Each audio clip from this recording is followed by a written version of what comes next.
हरियन्ताणं नमो सिताणं नमो बायरीयाणं नमो वत्सायाणं नमो लोहे सवसाहुडं प्रमाणादर्थसंसिद्धि स्तदा भासाद्विपर्यया इति वक्षेतयो लक्ष्म सिद्धिमल्पं लघेयसा नमो हरियन्ताणं नमो सिताणं नमो वायरीयाणं नमो वत्सायाणं नमो लोहे सवसाहुणं।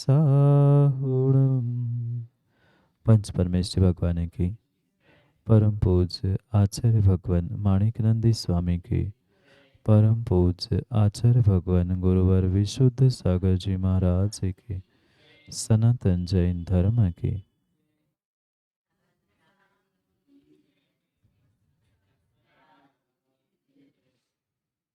अंतिम तीर्थेश वर्धमान स्वामी के उस पावन पीयूष शासन में उनकी यह परम उपकारी दिव्य ध्वनि जो चार अनुयोगों रूप खेरी, उसमें से महान अनुयोग द्रव्यानुयोग के रहस्य को समझने के लिए हम यहाँ पर परीक्षामुख सूत्र ग्रंथ का अध्ययन कर रहे थे।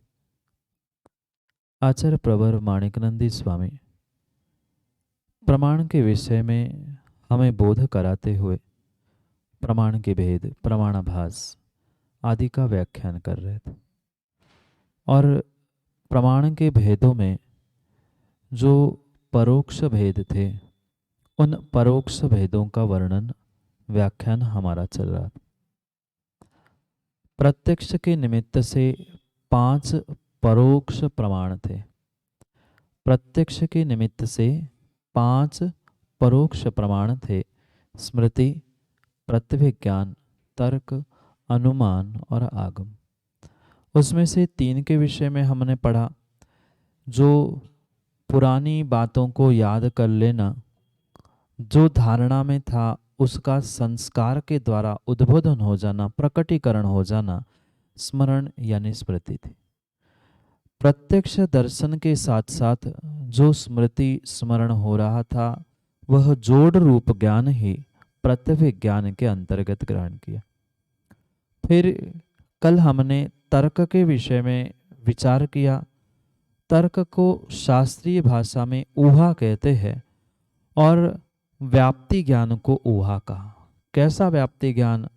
उपलम्भ और अनुपलम्भ यानी अन्वय और व्यतिरेक के निमित्त से जो व्याप्ति का ज्ञान हो रहा है वह ऊहा, तर्क, लॉजिक है। इस प्रकार से कल हमने व्याप्ति तक यानी तर्क तक उसके दृष्टांतों के साथ समझा। जहाँ धूम है वहाँ अग्नि है ही, और जहाँ अग्नि नहीं है वहाँ धूम भी नहीं है। ये अन्वय व्यतिरेक, उपलम्भ अनुपलम्भ की दृष्टि से हमने तर्क और व्याप्ति ज्ञान के विषय में समझा। अब चौथे परोक्ष प्रमाण की ओर हमें आगे बढ़ना था, जो कि अनुमान रूप था। उस अनुमान के विषय में आचार्य भगवंत अगले 10 नंबर के सूत्र में समझाते हैं कि अनुमान क्या है, हम किसे अनुमान कहेंगे, तो उसके विषय में सूत्र देते हैं। पहले सूत्र पढ़ेंगे, फिर उसको विस्तार से समझने का प्रयास करेंगे। साधनात् साध विज्ञानम अनुमानम, साधनात् साध विज्ञानम अनुमानम,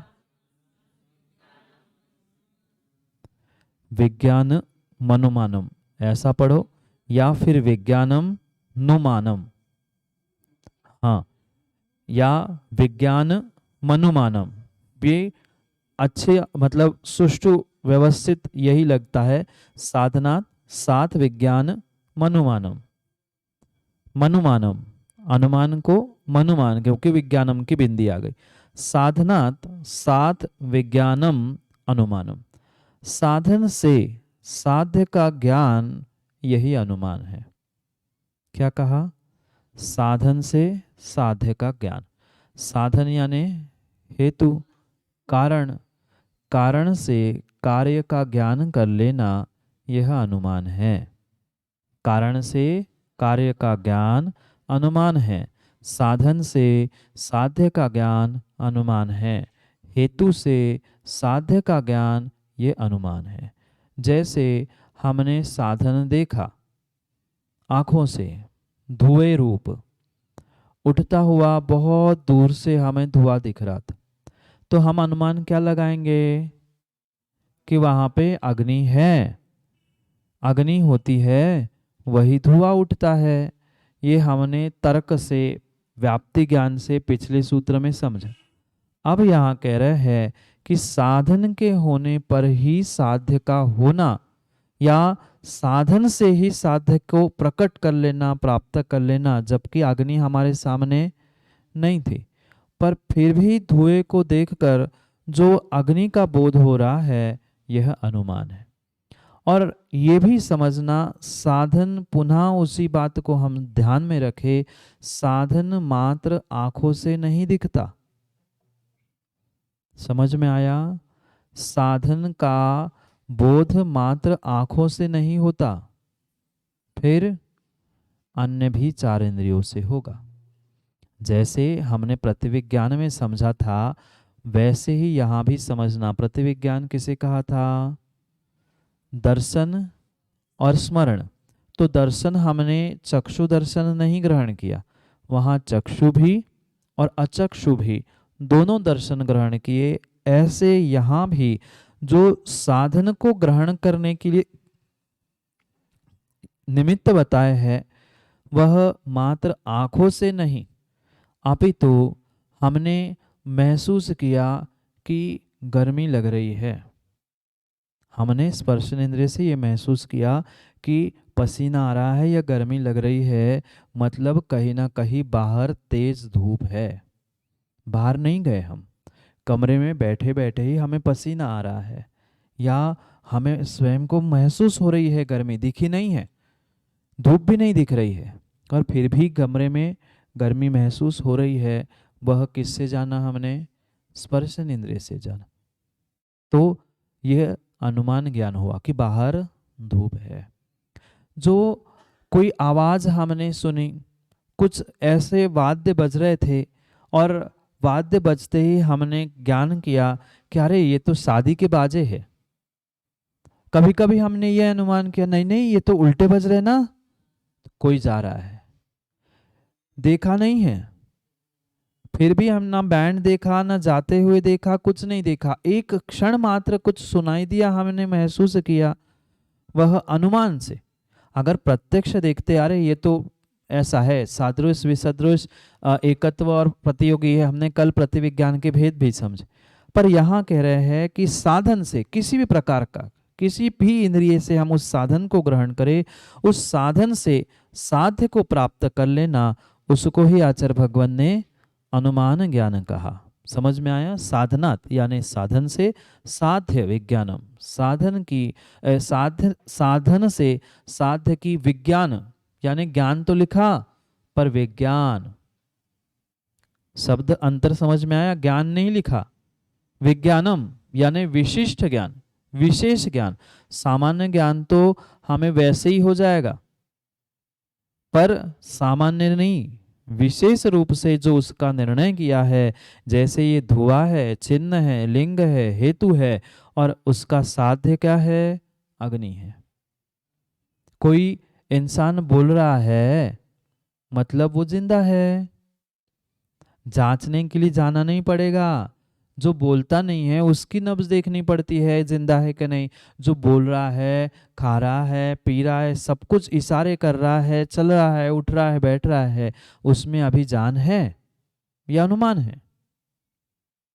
ऐसे ही जो भी हम साधन से साध्य की प्राप्ति कर रहे हैं, साध्य सामने हो जरूरी नहीं है, पर साधन हमारे लिए कहीं ना कहीं किसी ना किसी इंद्रिय के सामने प्रत्यक्ष होगा। इसलिए सूत्र जब परोक्ष के 5 भेद कहे थे, तब भी आचार्य भगवान ने कहा प्रत्यक्ष आदि निमित्त, प्रत्यक्ष का निमित्त हुए बिना ये परोक्ष ज्ञान नहीं होगा। मति श्रुत रूपी प्रत्यक्ष ज्ञान हमारे होगा। कौन सा है मति श्रुत प्रत्यक्ष? साम व्यवहारिक प्रत्यक्ष। वह साम व्यवहारिक प्रत्यक्ष रूप होगा तो ही ये सभी परोक्ष ज्ञान होंगे। अब प्रश्न ये आता है कि हम साधन कहे किसको? क्योंकि हमने इंद्रियों को भी साधन माना था। इस पेन से हम लिख रहे ये साधन है, हम कान से सुन रहे वो साधन है, आंखों से देख रहे वो साधन है। तो हम साधन माने किसको? हेतु कहे किसको? साधन का ही पर्यायवाची नाम हेतु है। तो साधन और हेतु की व्याख्या आचार्य भगवान अगले सूत्र में करे। अनुमान समझ में आया? अनुमान में दो शब्द, साधन और साध्य। फिर साधन भी समझने की आवश्यकता है और साध्य भी समझने की आवश्यकता है। तो साधन को ही हेतु कहते हैं। तो आचार्य भगवान पहले हेतु को समझाएंगे, हेतु के भेद समझाएंगे, फिर साध्य समझाएंगे और साध्य के भेद भी समझाएंगे। समझ में आया?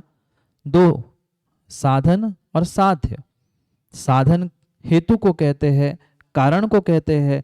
तो उसकी परिभाषा, उसके लक्षण और साधन के भेद बताएंगे। और उसके बाद साध्य, साध्य के लक्षण और साध्य के भेद आदि भी बताएंगे। हमें जिसे प्राप्त करना है वो सीधी सीधी भाषा में हमारे लिए साध्य, और जिसके माध्यम से हम प्राप्त करेंगे वो साधन है। जैसे आप वहाँ कटरा से यहाँ तक पहुँचे, कैसे आए? ऑटो से आए, वह हमारे लिए साधन था और यहाँ पहुँचना साध्य था। ऐसे ही ये तो बहुत स्थूल व्यवहारिक दृष्टांत हुआ। अब हमें यहाँ पर शास्त्रार्थ करना है, दूसरों का खंडन करना है और स्वयं की मत की सिद्धि करते हुए मंडन करना है। तो हमारा जो कहना है, हमारा जो पक्ष है, हमारी जो बात है, उसको हमें सिद्ध करना है। तो वो हमारा साध्य है। और उसके लिए जो हम आर्गुमेंट्स दे रहे हैं या उसके लिए हम जो भी बात कर रहे हैं, नहीं ऐसा है इसलिए ऐसा है, हमने ऐसा देखा है आदि, ये जो आर्गुमेंट्स है यही हेतु है, साधन है। तो हम उस साध्य की सिद्धि किससे करेंगे? उसके लिए वो हेतु की परिभाषा समझनी आवश्यक है। तो हेतु को 11 नंबर के सूत्र में कहते हैं, पढ़ते हैं, साध्या विना भावित्वेन, साध्या विना भावित्वेन निश्चितो हेतुः, निश्चितो हेतुः, साध्या विना भावित्वेन निश्चितो हेतुः।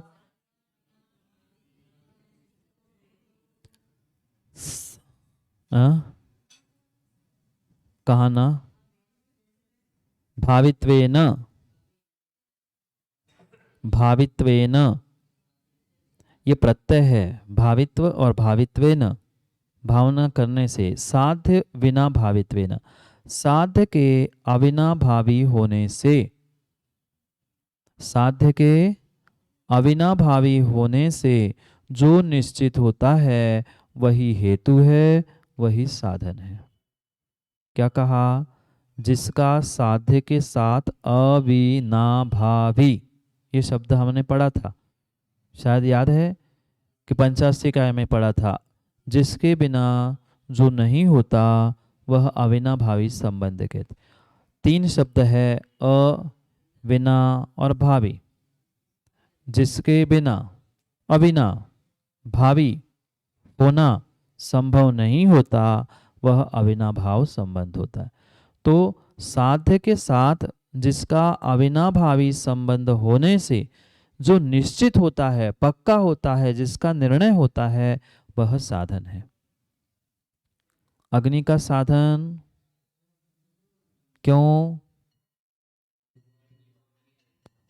क्योंकि उन दोनों का अविनाभाव संबंध है। जैसे सौरभ भाई, जहां अग्नि होगी वहां धुआं होगा, जहां अग्नि नहीं है वहां धुआं भी नहीं। इसलिए ये अविनाभाव संबंध कहा जाता है, जिसके होने पर जो है, जिसके बिना जो नहीं है। जैसे मिठास और शक्कर, इन दोनों का अविनाभावी संबंध है। तो शक्कर की पहचान कैसे करेंगे? जहां मिठास है वही शक्कर है। पुद्गल की पहचान कैसे करेंगे? स्पर्श रस गंध वर्ण, ये उसको सिद्ध करने के लिए हेतु है। जीव की पहचान कैसे करेंगे? जीव हमारे लिए साध्य है कि ये अमुक व्यक्ति जीव है, तो उसके लिए हम क्या साधन करेंगे, क्या हेतु देंगे?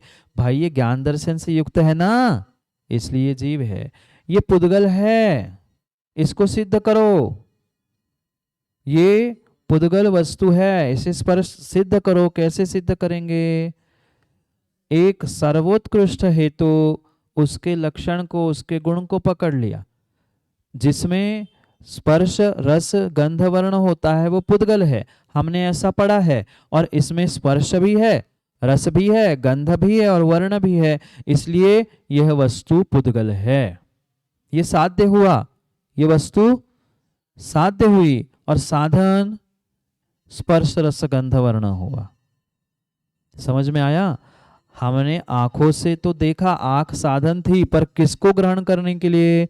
वह स्पर्श रस गंध वर्ण रूप उसके उन साधनों को, कारणों को ग्रहण करते हुए हमने निर्णय किया कि ये पुद्गल वस्तु है।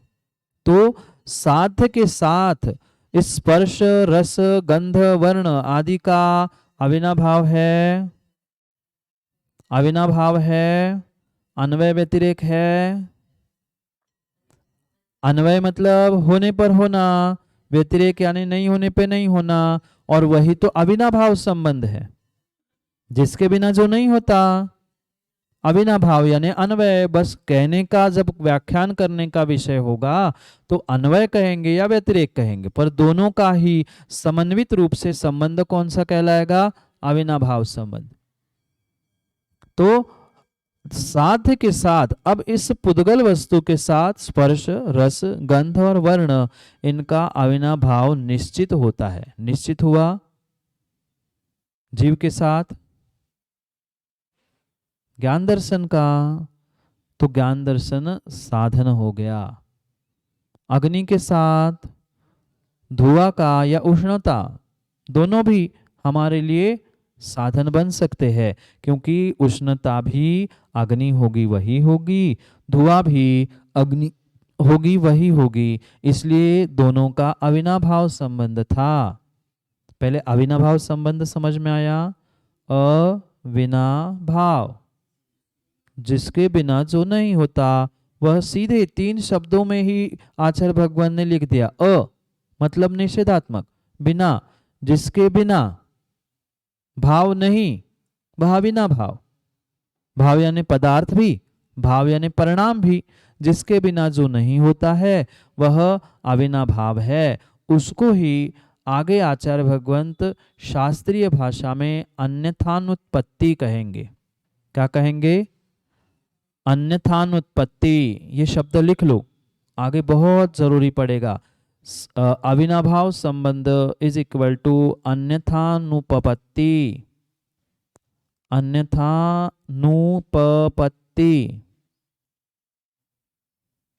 अन्यथानुपपत्ति, 2 बार प लिखना है। अन्यथा नुपपत्ति, नुपपत्ति, अविनाभाव।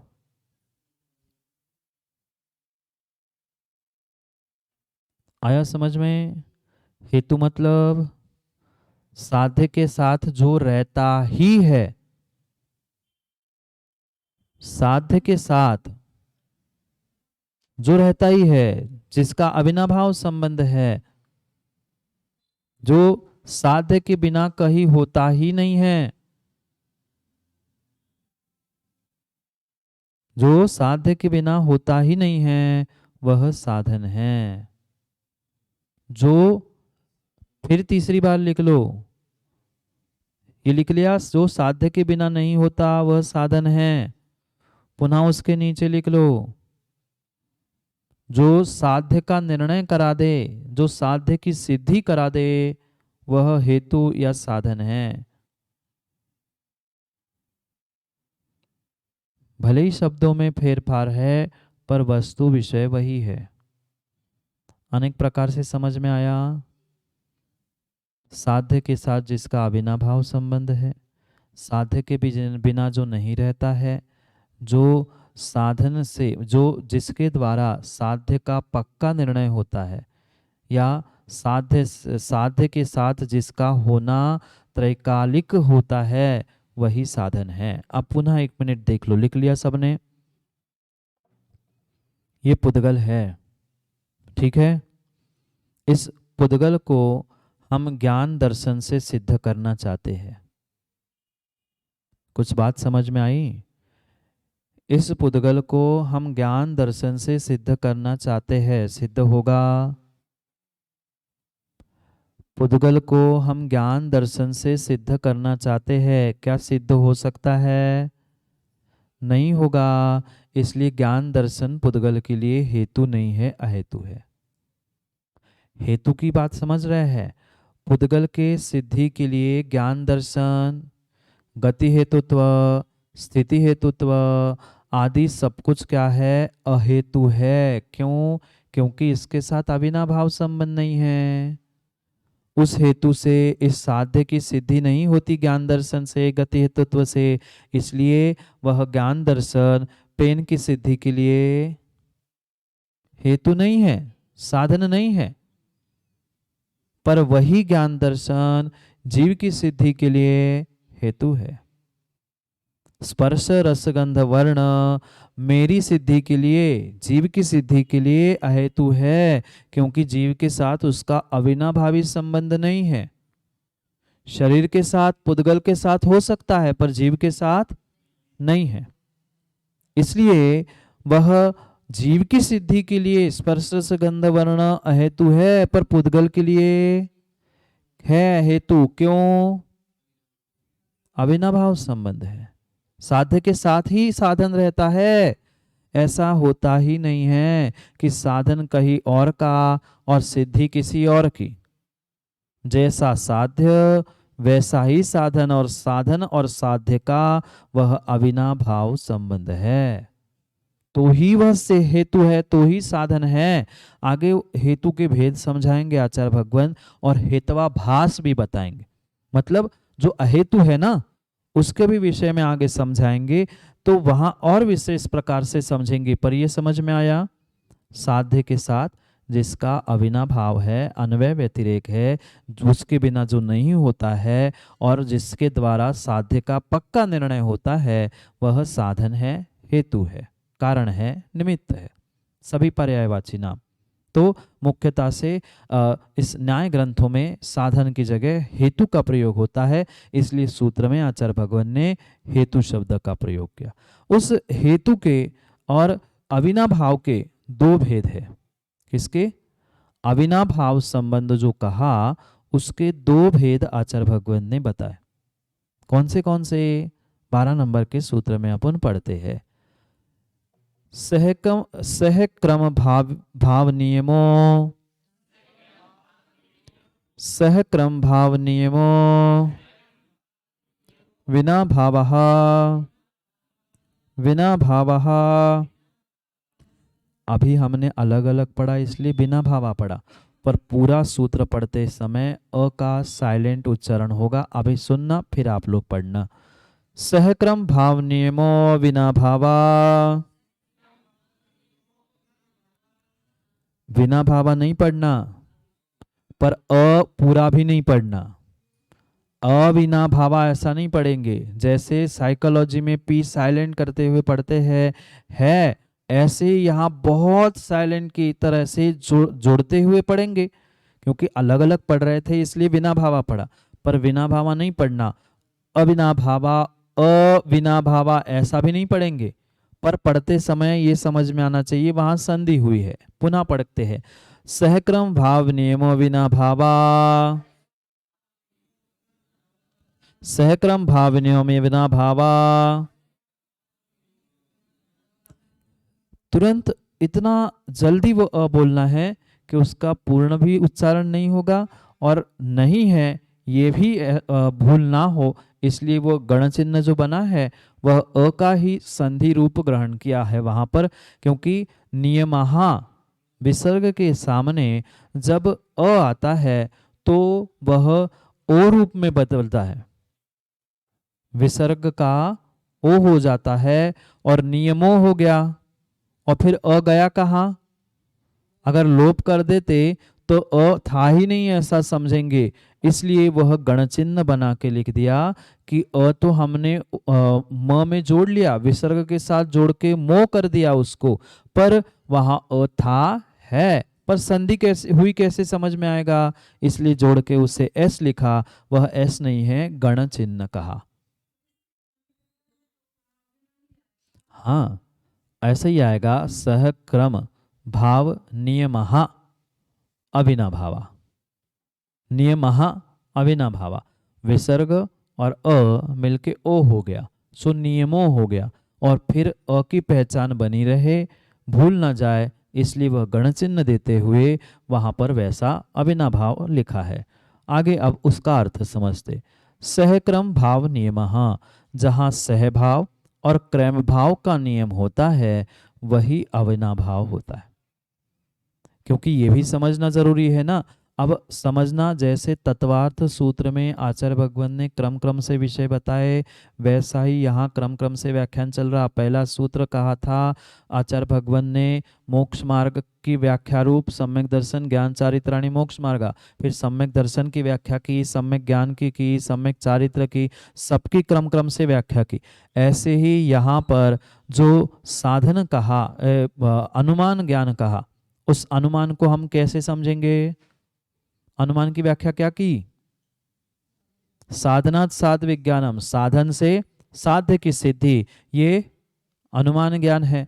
फिर अब ये विषय था कि फिर साधन क्या है, तो साधन बताया, जिसका साध्य के साथ अविनाभावी संबंध होता है वह साधन या हेतु है। पर हमें गुरुजी अविनाभावी नहीं पता।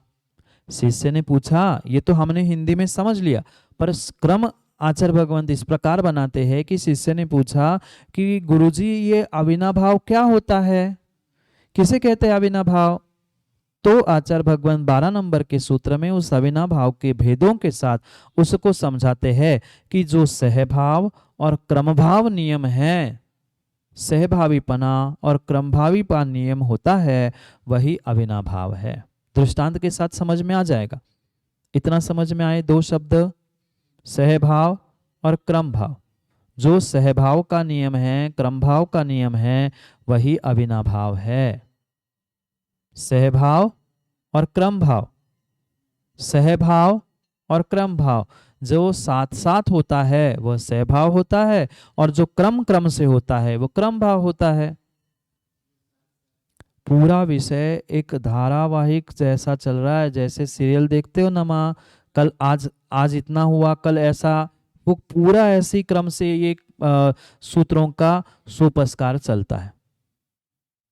परोक्ष ज्ञान में हमने अनुमान को समझा, साधन से साध्य को समझना अनुमान, फिर साधन क्या है, जिसका साध्य के साथ अविनाभाव समझ, फिर अविनाभाव क्या है, जो सहभावी और क्रमभावी नियम होता है, किसी के साथ भी वस्तु के साथ जो सहभावी और क्रमभावी नियम होता है, सहचर्य और क्रमवर्ती नियम जो होता है, उसको ही आचार्य भगवान ने अविनाभाव का। इतना समझ में आया। अब उनको सहभाव का विषय और क्रमभाव का विषय आचार्य भगवान समझाएंगे। सहभाव किसे कहते हैं और क्रम भाव किसे कहते हैं? हमने सामान्य भाषा में तो समझा कि जिसके साथ जो होता है वह सहज सहयोग रूप में साथ साथ चलने वाला सहभाव होता है, और क्रम क्रम से चलने वाला क्रम भाव होता है। तो ये सहभाव और क्रम भाव रूप सदा हमेशा ही जो साथ है वह सहभाव हुआ, और जो क्रम से होगा वह क्रम भाव नियम होगा। तो अविनाव भाव कितने प्रकार का? दो प्रकार का, सहभाव अविनाव भाव और क्रम भाव अविनाव भाव। साथ साथ होने वाला सहभाव है और क्रम क्रम से होने वाला क्रम भाव है। तो उसको अगले दो सूत्रों में आचार्य भगवान कल बताएंगे कि सहभाव कैसे होता है, फिर उसका दृष्टांत भी समझेंगे, और क्रम भाव कैसा होता है उसको भी हम क्रम से समझेंगे।